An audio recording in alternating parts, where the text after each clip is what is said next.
કે ભાઈ દીકરી જે ઘરમાં ઉતરી છે પણ જે ઘરમાં જાય છે ત્યાં માણસો જુદા, એના વિચારો જુદા હોય, સ્વભાવ પ્રકૃતિ જુદી હોય, ઉઠક બેઠકના ટાઈમ જુદા હોય, ખાવા પીવાના સમય જુદા હોય, ખાવા પીવાના ટેસ્ટ જુદા હોય.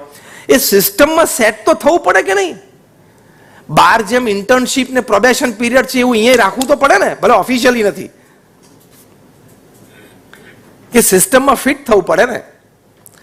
આ તો અત્યારે છે ને, અત્યારે પાછો જમાનો છે ને પેલું કોંગ્રુઅન્સ જમાનો છે કે બધા મધર ઇન લોઝ ને ફાધર ઇન લો છે ને લેસ એજ્યુકેટેડ ઓર નો ઓલમોસ્ટ નીલ ઓર લેસ એજ્યુકેટેડ છે, તે ગ્રેજ્યુએટ છે. અને આ જનરેશન છે બધા ગ્રેજ્યુએટ્સ અને પોસ્ટ ગ્રેજ્યુએટ્સ આવે છે. એટલે આ બહુ કોન્ફ્લુઅન્સ જનરેશન છે. સૌથી વધારે ઘર્ષણ અત્યારની આપણી આ જનરેશનમાં છે. 50 વર્ષ પછી સાસુ ને વહુ બે MBA હશે એટલે ચિંતા નથી. ખ્યાલ આવે? બે CA હશે એટલે બે સમજી શકશે, ઇન્ટેલેક્ચ્યુઅલ લેવલ હશે, એકેડેમિક. અત્યારે છે ને મેજોરિટી 70-80% બહુ જ ડિફરન્સ છે ઘરોમાં. એટલે હવે સાસુ બિચારી 10મા ધોરણ પાસ હોય, 12મા ધોરણ પાસ ઓર્ડિંગ ગ્રેજ્યુએટ, છોકરી MBA થયેલી, એટલે પહેલા જ દિવસે જઈને સજેસ્ટ કરે કે મોમ એકચ્યુઅલી તમે આપણું રેફ્રિજરેટર છે ને આ ડિરેક્શનમાં હોવું જોઈએ. હવે જે ડિરેક્શનમાં પડ્યું છે એમાં ઘરમાં બધાને ફાવી ગયું છે, 8 વર્ષથી બધા વાપરે છે, તું જલ્દી ફવડાવી દે, તું ફેરવીશ તો તું ભરી જઈશ. ખ્યાલ આવ્યો? રેફ્રિજરેટર આ દિશામાં કેટલા વર્ષથી પડ્યું છે? 8 વર્ષથી. તું ક્યારે આવી આ ઘરમાં? 8 દિવસ થયા. અને 8 વર્ષ ઘરમાં બધાને આ ડિરેક્શન રેફ્રિજરેટરની ફાવી ગઈ છે. એટલે હવે તારે ફવડાવી દેવાનું છે, રેફ્રિજરેટર નહીં. અત્યારે જે બોલો છો ને તમારી દીકરીને કહેજો. આ પ્રમુખ સ્વામી મહારાજના વર્ડ્સ હું બોલું છું. કેટલા બ્રેકડાઉન્સ છે, કેટલા ડિવોર્સ કેસીસ છે. મુંબઈમાં બાંદ્રામાં ફેમિલી કોર્ટ છે, રોજના 70 થી 80 ડિવોર્સ કેસીસ રજીસ્ટર થાય છે. દિલ્હીમાં રોજ 70 થી 80, હૈદરાબાદ સિકંદરાબાદ ટ્વિન સિટીમાં રોજના 100.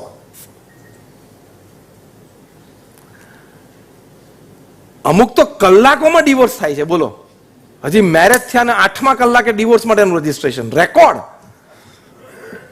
IPL કરતા ફાસ્ટ ગેમ રમે છે.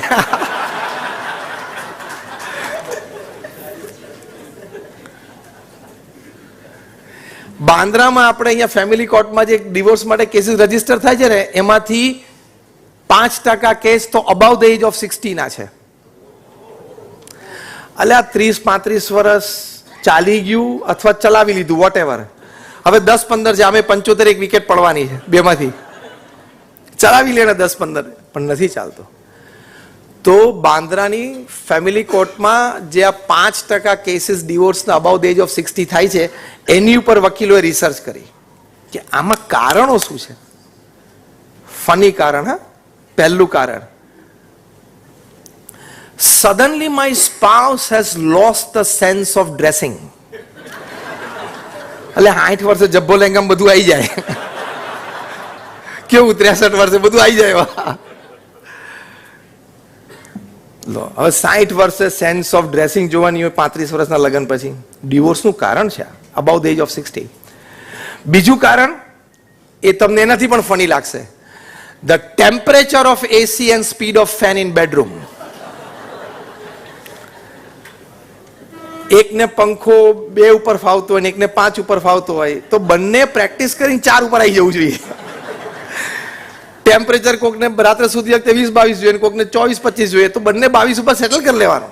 અને ના થાય તો એક રજાઈ, એનાથી ના પતે તો પલંગની.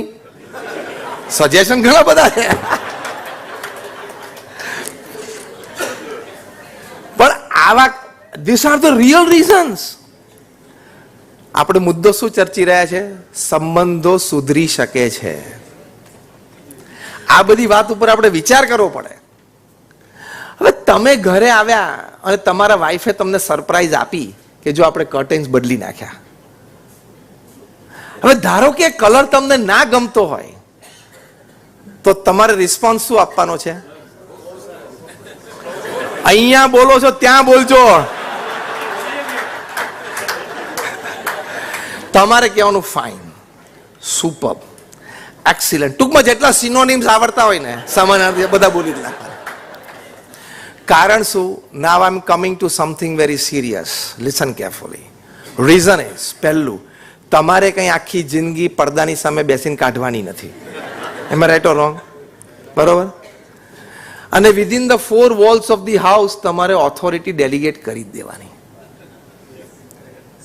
સુખી રહેવું હોય તો this is think different.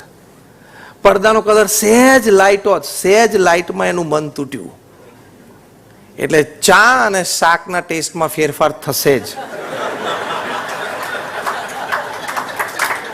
I'm joking, it's not going to happen, but I'm joking.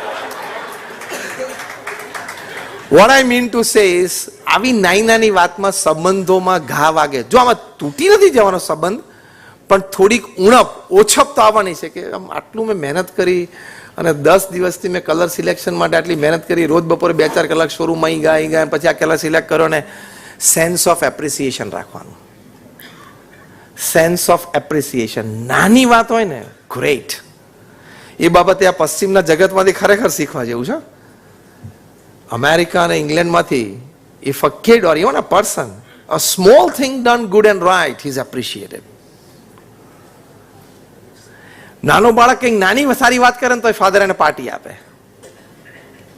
અને આપણે ટેકન ફોર ગ્રાન્ટેડ. એટલે સંબંધો સુધરી શકે છે. એટલે ટેક ફોર, થોડું ટોલરેટ કરી લેવું, થોડું એક્સેપ્ટ કરી લેવાનું. એક્સેપ્ટન્સમાં આ કે હવે તમે જે વ્યક્તિઓ તમારા જીવનમાં છે એમાં હવે વ્યક્તિઓમાં બદલાવ આવવાનો નથી. એના નેચરમાં કદાચ ચેન્જ આવી શકે પણ વ્યક્તિ તો એની જ રહેવાની છે. એટલે એમાં કંઈ બદલાવ આવવાનો નથી. Accept your family, accept the people at your working place fully. Your working place people is your second family. Got it? તમારી ઓફિસમાં જે તમારી સાથે કામ કરે છે તમારું સેકન્ડ ફેમિલી છે. બસ એ કોન્સેપ્ટ રાખો તો તમને કોઈ દિવસ સંબંધો બગડવાની શક્યતા ઓછી ને સંબંધો બગડેલા હોય તો સુધરી શકે છે. ત્રીજી વસ્તુ, સરળતાથી અહમ કરતા વધારે સારું કામ થાય છે. સરળતા રાખવાથી અહમ કરતા વધારે સારું કામ થાય છે.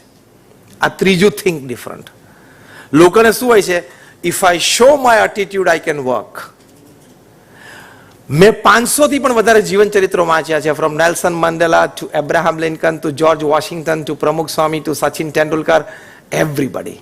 એ લોકોના જીવનમાં એક સદગુણ હતો બધાના કે don't show your attitude, be humble and straightforward, you will work better than the work produce by your ego attitude. કારણ કે લોકોને તમારી પાસે આવું ગમશે. સચિન લગભગ 10 થી 12 વખત 90s આઉટ થયા છે. 93, 97, 98 ઉપર, 99માં. એમાંથી એનાલિસિસ એવું કહે છે કે 4 થી 5 વખત એમને ખોટો આઉટ આપવામાં આવેલો. એમાં એક વેસ્ટ ઇન્ડિઝના અમ્પાયર હતા, હું નામ નથી આપતો કારણ કે હજી અમ્પાયરિંગ કરે છે. એને સચિન પ્રત્યે ગ્રજ હતો જ. અને સચિન 90sમાં હોય ને એટલે એ રાહ જોતા હોય કે બોલર કોઈક એલબીડબ્લ્યુની અપીલ કરે અથવા કોટ બીઆઈની અપીલ કરે એટલે આંગળી ઊંચી કરી જ દેવાની. એની એક સ્પેશિયલ વિડીયો તૈયાર થઈ છે. એક પણ વખત આંગળી ઊંચી થઈ અમ્પાયરની, સચિન અમ્પાયરની સામે જોયું નથી. આંખથી કીધું નથી કે યુ આર રોંગ. આંગળી ઊંચી જોઈ, મસ્તક નીચે રાખી, ગોળ ફરી અને પેવેલિયન બાજુ ચાલવા જ માંડવાનું. Dignity of the field, dignity of the sport, dignity of the umpire who is the principal decision maker on the field. તો આજે સચિનની ડિગ્નિટી જુદા લેવલની છે ને. આખી દુનિયા પડાપડી કરે છે કે અમારા બ્રાન્ડ એમ્બેસેડર બને છે કે નહીં. અને આ વખતના ઇલેક્શન્સ લોકસભા 2024માં ECI, ઇલેક્શન કમિશન ઓફ ઇન્ડિયાએ એક ચહેરો, એક બ્રાન્ડ એમ્બેસેડર બનાવ્યો અને ધેટ ઇઝ સચિન તેંડુલકર. આ કોઈ સામાન્ય વાત ન કહેવાય. તમે કોઈ કોર્પોરેટના બ્રાન્ડ એમ્બેસેડર મળો ને તમને 10, 12, 15 કરોડ આપી દે વર્ષે ને તમે આમ એની પ્રોડક્ટ લઈને ઉભા રહી જાય જુદું. અને વર્લ્ડ્સ લાર્જેસ્ટ ડેમોક્રેસી એનું ઇલેક્શન કમિશન તમને બ્રાન્ડ એમ્બેસેડર બનાવે એ તમારી આખી લાઈફની ક્રેડિટ જોતા હોય, ખબર છે? એ સામે બાકી બધા પ્રોડક્ટ લઈને ઉભા રહેવામાં આટલું જ જોવાતું હોય. એક ફેસ વેલ્યુ, બે રીતે, physical face value and society face value. Physical એટલે સારો હેન્ડસમ દેખાવો જોઈએ અને સોસાયટી એટલે પ્રચલિત હોવો જોઈએ. આમાં આ બ્રાન્ડ એમ્બેસેડરમાં આ બે ના ચાલે. એમાં different kind of a face value, creditable face value. એટલે સરળતા અને સહજતાથી જીવનમાં વધારે સારા કામ થાય છે. પ્રમુખ સ્વામી મહારાજે દિલ્હીમાં અક્ષરધામ બનાવ્યું યમુના નદીના કિનારે 110 એકર ઉપર. ગિનિસ બુક ઓફ વર્લ્ડ રેકોર્ડ્સમાં અત્યારે લખાણું છે it is the largest conventional Hindu મંદિર ઓફ ધ વર્લ્ડ. હવે રોબિન્સવિલ જે અમે અક્ષરધામ ત્યાં બનાવ્યું અમેરિકામાં, એનું નામ આવી જશે એની જગ્યાએ. એ બન્યું પછી ડોક્ટર સુબ્રમણ્યમ, જેને પ્રમુખ સ્વામી મહારાજનું બાયપાસ ઓપરેશન કર્યું, એમને પ્રમુખ સ્વામી મહારાજને પૂછ્યું ના what is your next project? કારણ કે આ સ્કેલ, આ સાઇઝ, આજે 2005માં આજથી 20 વર્ષ પહેલા દિલ્હીમાં 110 એકર ઉપર પ્રોજેક્ટ કરવો એટલે શું?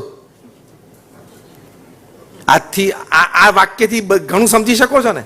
આજથી 20 વર્ષ પહેલા દિલ્હીમાં 110 એકરનો પ્રોજેક્ટ, અગેન પેલો વર્ડ તો લાગુ પડે છે, નોન રેસિડેન્શિયલ, નોન કોમર્શિયલ, અને પાછું પથ્થરનું બાંધકામ, આરસીસી નું નહીં, અને 5 વર્ષમાં પ્રોજેક્ટ પૂરો કરવાનો, અને દુનિયામાં બેંક વાગે એવો પ્રોજેક્ટ કરવાનો. અને એ પ્રમુખ સ્વામી મહારાજે 2000ની સાલમાં સ્ટાર્ટ કર્યો ત્યારે એમની ઉંમર 80 વર્ષની હતી. 2005માં પૂરો કર્યો ત્યારે એમની ઉંમર 85 વર્ષની હતી. At the age of 80 he started this project. At the age of 85 he completed. એમને ડોક્ટર સુબ્રમણ્યમ પૂછ્યું કે which is your next project? Normally બીજા હોય તો તમે જો આ બધા સ્ટાર્સ હોય છે ને, સ્પોર્ટ્સ સ્ટાર્સ હોય ને, તમે કહો કે C actually like you know I was like trying to do the you know, કેવું આમ શું બોલે, કઈ વાત શું કહેવા માંગે છે ને એ સ્ટાઇલ ને બધું તમે જુઓ ને. પ્રમુખ સ્વામી મહારાજે નમ્રતાથી ને સરળતાથી કીધું કે અમારે તો ભગવાનની ભક્તિ કરવાની અને સમાજની સેવા કરવાની, અક્ષરધામ તો વચ્ચે એમનેમ થઈ જાય છે. શું વર્ડ્સ હતા! અમારે તો ભગવાન પ્રત્યેની શ્રદ્ધા ભક્તિ કરવાની અને સમાજની સેવા કરવાની, અક્ષરધામ તો વચ્ચે એમનેમ થઈ જાય છે. દિલ્હીમાં 110 એકરના પ્રોજેક્ટ વિશે કોઈ બોલી શકે પૃથ્વી ઉપર કે એમનેમ થઈ જાય છે? કેટલી સરળતા હશે, સાહજિકતા હશે. તો સરળતા અને સાહજિકતાથી વધારે સારું કામ પ્રોફેશનમાં પણ થાય છે અને ઘરમાં પણ થાય છે. સરળતા અને સાહજિકતા. ઘણા બધા મુદ્દા એવા છે કે જ્યારે અત્યારે ભારતમાં બે મોટી કોન્સ્ટિટ્યુશનલ બોડીઝ વચ્ચે મોટું ઘર્ષણ ઊભું થઈ શકે છે, પણ because of one person A friction નથી ઊભું થતું. તમે આ બે વાક્યમાં ઘણું સમજી જજો. એ સરળતા અને સાહજિકતા કહેવાય વ્યક્તિની, બાકી ઘણું મોટું થઈ શકે. તો આ ત્રીજી વાત છે, think different. We are just about to end in another 5 minutes. ચોથું થિંક ડિફરન્ટ છે, હું ધારું તો સેવા કરી શકું. દરેકે આ સંકલ્પ કરવાનો છે. કોઈ નાની મોટી સંસ્થા સાથે જોડાઈને અથવા વ્યક્તિગત રીતે ક્યાંક સમાજને પાછું આપવું. અહીંયા આપણે બધા બેઠેલા છીએ, ભગવાને આપણને સામાન્ય મનુષ્ય કરતા કંઈક વધારે આપ્યું છે. યસ ઓર નો? સામાન્ય વ્યક્તિ કરતા કંઈક તો વધારે આપ્યું છે. એ જે વધારે આપ્યું છે ને, એમાંથી 5-10% આપણે સમાજને પાછું આપવાનું છે. અને ઇફ યુ ડોન્ટ ગીવ, ભગવાનને એમ થાય કે મેં તારી પર વિશ્વાસ રાખ્યો, તને સામાન્ય માણસ કરતા થોડું વધારે આપ્યું, અને તે કશું સમાજને ના આપ્યું પાછું, યુ આર અ ફેલિયર. તમારી પાસે છે બધું નથી આપી દેવાનું. તમારા કમ્ફર્ટથી પછી જે એક્સ્ટ્રા છે એમાંથી પણ પાછું 5% એ આપવું જ જોઈએ, જ્યાં પણ શ્રદ્ધા હોય. પણ if you don't give back to the society, તો think different is I can if I decide to give back to the society. હું ધારું તો સમાજને પાછું આપી શકું. અને કેવી શ્રદ્ધાથી, બહુ જ સરસ પ્રસંગ જે મને ખૂબ સ્પર્શી ગયો છે કોરોના કાળનો. ઘણા બધા લોકોએ, સંસ્થાઓએ ખૂબ સારી સેવા કરી છે. જ્યારે પ્રથમ લોકડાઉન આપણા માનનીય મુખ્યમંત્રીશ્રીએ, અરે પ્રધાનમંત્રીશ્રીએ જાહેર કર્યું, દેટ વોઝ 2020 એપ્રિલ, ત્યારે તામિલનાડુમાંથી બધા માઇગ્રન્ટ વર્કર્સ પાછા જતા હતા. યુપી, ઓરિસ્સા, બિહાર બધા પાછા જતા હતા, going back to their natives. Madurai highway પછી પસાર થતા હતા, ત્યાં એક હેર કટિંગ સલૂન હતું. એ hair cutting saloon C Mohan એના માલિક, એની નાની 13 વર્ષની દીકરી, એનું નામ સી નેથરા. એને જોયું કે આ બધા માઇગ્રન્ટ્સ, ઘણા બિચારા પાસે પગમાં સ્લીપર નથી, એકાદ ટિફિન હાથમાં હોય, જેટલી ઘર વખરી લઈ શકે એટલી પોટલા ઉપર હસબન્ડ વાઈફે ઉચકી હોય, બીજા 1-2 સંતાનોને ઉચક્યા હોય. આમ પેથેટિક સિચ્યુએશન. આ છોકરી ભણવામાં બહુ જ હોશિયાર. એના ફાધરનો સંકલ્પ હતો કે આપણે એને પબ્લિક સર્વિસીસમાં મોકલવી છે, એટલે યુપીએસસી, અને બ્રિલિયન્ટ, 98-99% સ્કોરિંગ. એના ફાધરે એન્સેસ્ટ્રલ પ્રોપર્ટી થોડી ગામમાં વેચી, થોડા પૈસા ભેગા કરીને 5 લાખ રૂપિયાની FD બનાવેલી કે આ દીકરીને ભણાવી છે. આ 13 વર્ષની દીકરીને પણ ખબર કે પપ્પાએ મારી માટે 5 લાખ રૂપિયા રાખ્યા. એને પપ્પાને કીધું, પપ્પા અત્યારે આ લોકો પાસે ફૂડ નથી, આપણે આ 5 લાખ રૂપિયાની FD તોડી અનાજ લાવીએ અને મોહલ્લા આપણા સોસાયટીના બધા બહેનો ભેગા થઈને આપણે રસોઈ બનાવે અને ફૂડ પેકેટ્સ તૈયાર કરીને આ લોકોને ફૂડ પેકેટ્સ આપીએ. એટલે માતા પિતાના આંખમાં આંસુ આવી ગયા. પણ એ દીકરીની બહુ ઈચ્છા હતી, તે પ્રમાણે કર્યું અને 5 લાખ રૂપિયા વપરાઈ ગયા. આ સામાન્ય હેર કટિંગ સલૂન ચલાવતા એની માટે 5 લાખ તો બહુ મોટી રકમ કહેવાય. આ વાત સ્થાનિક વાત કરતા કરતા લોકલ ન્યૂઝપેપરમાં ક્યાંક પ્રિન્ટ થઈ. એટલે લોકલ પોલિટિશિયન્સ અને સમાજના આગેવાનોને ખબર પડી. એટલે એ લોકો ત્યાં મળવા માટે આવ્યા. એ વાત પાછી ચેનલ્સ ઉપર, વિડીયો ચેનલ્સ ઉપર, ટીવી ચેનલ્સ ઉપર હાઇલાઇટ થઈ. આ દીકરીનો ફોટોગ્રાફ, એની આ સ્ટોરી હાઇલાઇટ થઈ. એટલે ઉછળતી ઉછળતી વાત પ્રધાનમંત્રી સુધી પહોંચી અને પ્રધાનમંત્રીએ મન કી બાતમાં વાત લીધી. એ છોકરીનો ફોટોગ્રાફ, એ સલૂન, એ બધાને હેલ્પ કરે છે, એની વિડીયો બધી લીધી. મન કી બાતમાંથી એ વાત ઉછળી તો સાઉથ ઇસ્ટ એશિયાના યુનાઇટેડ નેશન્સના રેપ્રેઝેન્ટેટિવ દિલ્હીની ઓફિસમાં વાત ગઈ.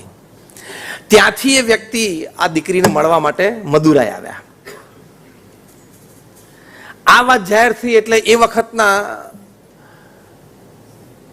તામિલનાડુના ચીફ મિનિસ્ટર એ દોડીને આવ્યા અને એને જાહેરાત કરી દીધી કે આ દીકરીને જ્યાં સુધી ભણવું હોય ત્યાં સુધી તામિલનાડુ ગવર્મેન્ટ એને ભણાવશે. આ યુનાઇટેડ નેશન્સ અને યુનેસ્કો એ લોકોએ એના રેપ્રેઝેન્ટેટિવ મળ્યા અને જોયું કે આવી નાની ઉંમરે આવી ભાવના, આવી સેવાની ભાવના, અને યુનેસ્કોની હેડ ઓફિસમાં ત્યાં જીનીવામાં રિફ્લેક્ટ થઈ.